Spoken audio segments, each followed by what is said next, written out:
Our elders. They're our gems. Our elders. They are our roots. Our elders. They deserve better. Our elders. They need us.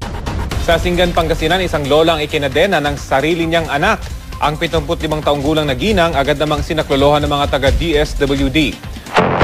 Trending ngayon sa social media ang larawan ng isang ina na inabuso ng kanyang sariling mga anak. Hinampas, minudngod at sinuntok ng isang kasambahay ang inaalagaan niyang babaeng may edad na sa Caloocan City.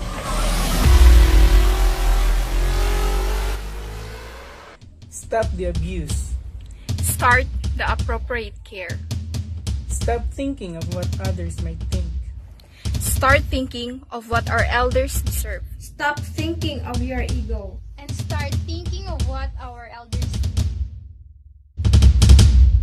Libre ang tirahan, pagkain, gamot, at iba pang kailangan ng mga senior citizen sa Haven for the Elderly sa Tanay Rizal. Desisyon ng buong pamilya ang pagtira nila rito.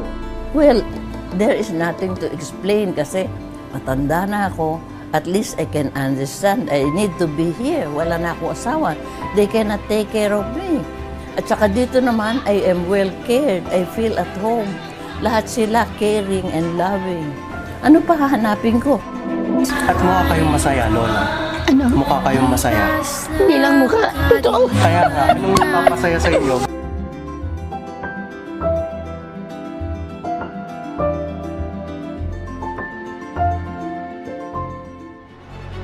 Entrusting them to the professionals Doesn't mean that a family